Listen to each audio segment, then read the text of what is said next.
Welcome back.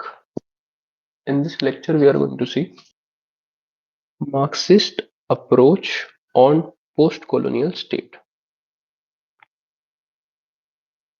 Right?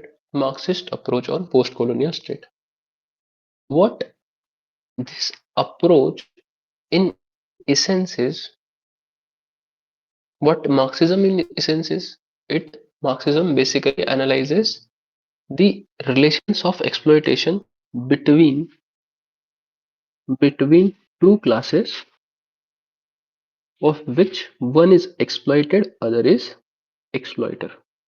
Marxism is basically a doctrine which analyzes exploitation between two classes, of which one is exploiter, other is exploited. Right? This is what, in essence, Marxism is.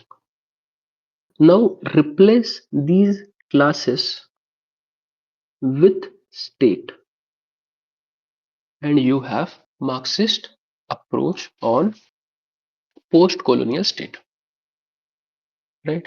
Of which you have two schools of thought. The first school of thought is instrumentalist and dependency school. Instrumentalist and dependency school. This is the first school of thought. The second school of thought is structuralist approach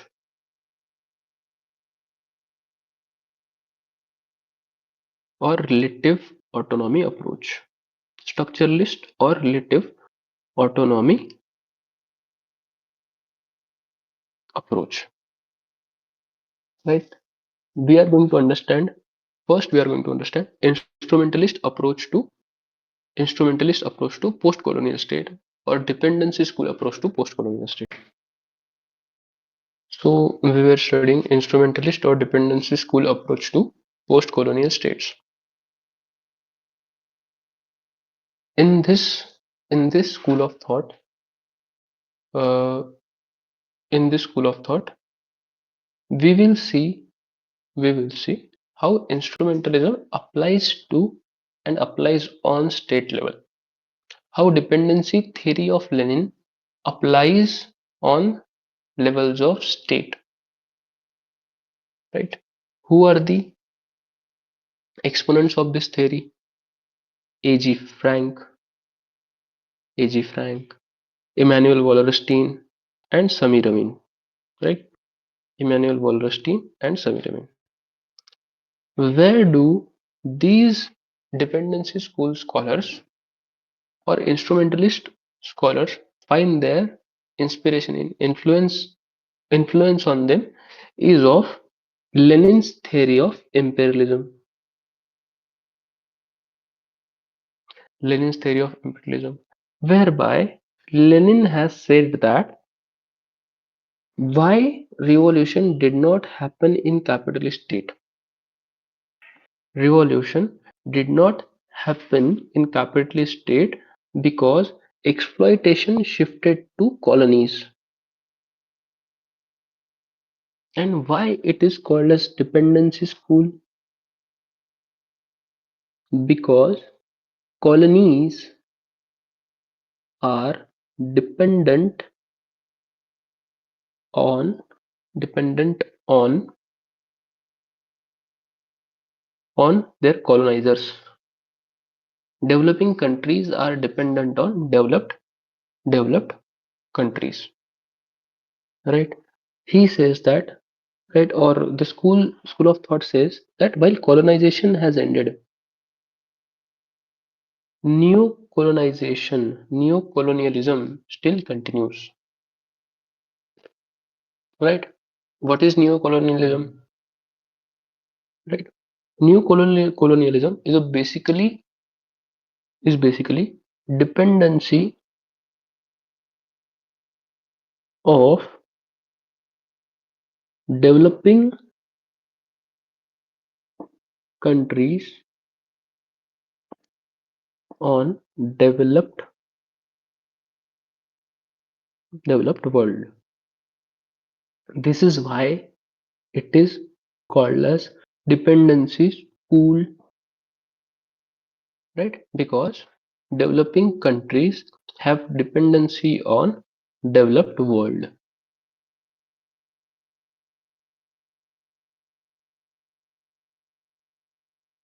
Neocolonization still continues, right? And he says that, and not he, but this school of thought says that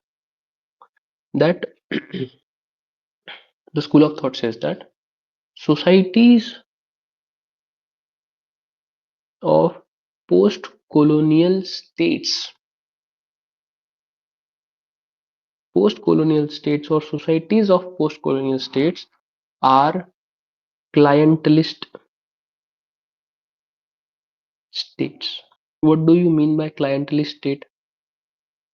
That there is one country A of which you are a client of. You need country A to be to sustain yourself, to sustain yourself. So clientelist state. Societies of post-colonial states are clientelist state. Post-colonial states are clientelist states, right? According to A.G. Frank,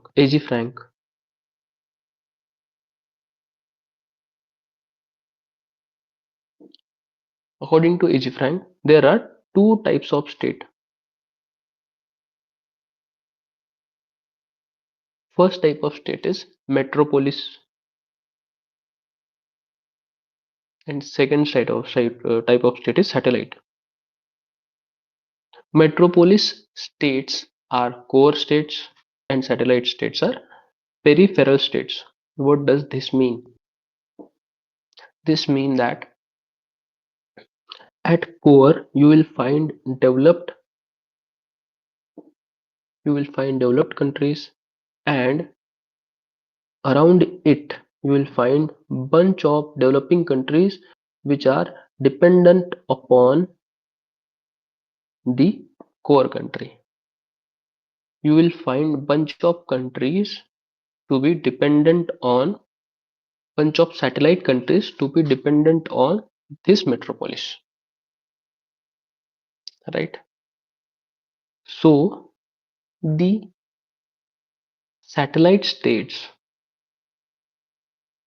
or peripheral states,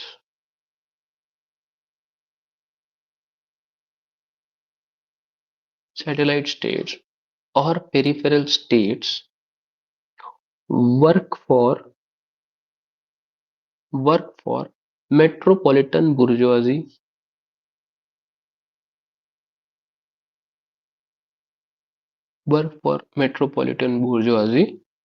and not for their own people, right? You find this core and peripheral relation between Pakistan and China, right? If you have heard about this CPEC corridor, China Pakistan Economic Corridor, what Pakistan has effectively done is sold is its sovereignty sold its sovereignty to the Chinese, right? They have sold their sovereignty to Chinese. They have sold Gwadar port. So the satellite state of Pakistan is working for the metropolis of China, and Pakistan is not working for its own people like Balochi people. Like Gwadar port belong to Balochi people, but it is not given to them.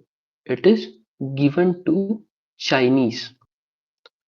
This port or this corridor is built by China, will be used by China, labor is from China, officials are also from China. So so whatever economic development is happening is of China. Pakistani elite are getting money out of it, but common Pakistani people are not being are not being uh, are not being given that money, or uh, are not being given social justice, right? So the transaction is between elite of Pakistan and China. The transaction does not reflect in common lives of Pakistani people, right? So the satellite states or peripheral state work for metropolitan bourgeoisie, not for their own people, right? And then A.G. Frank says that if if you integrate, by you I mean peripheral state, if peripheral state integrate with international economy, this integration will lead to more underdevelopment. Why? Because again we'll go back to Pakistan. Here is Pakistan. Here is Pakistan as a satellite. It is a satellite of China. If it becomes satellite of USA, if it is becomes satellites of Russia, and if it becomes satellites of European Union. So these big states will give money to elite of Pakistan, but in normal lives of Pakistani people, there won't be much change.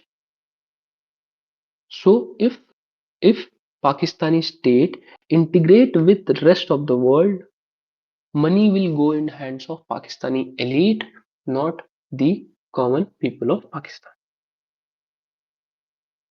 So integration with international economy will lead to development of underdevelopment, right? Underdevelopment is being developed. You are regressing. You are regressing in development. That is why he recommends autonomous national development.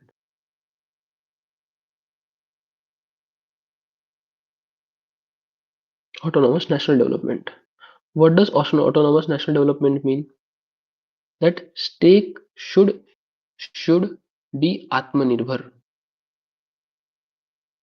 That work for its own state should work for its own and its own people. So I hope you understood instrumentalist theory, dependency school approach to post-colonial state, right? So I hope this helped. In the next lecture, we'll start with structuralist or relatively autonomy theory of post-colonial.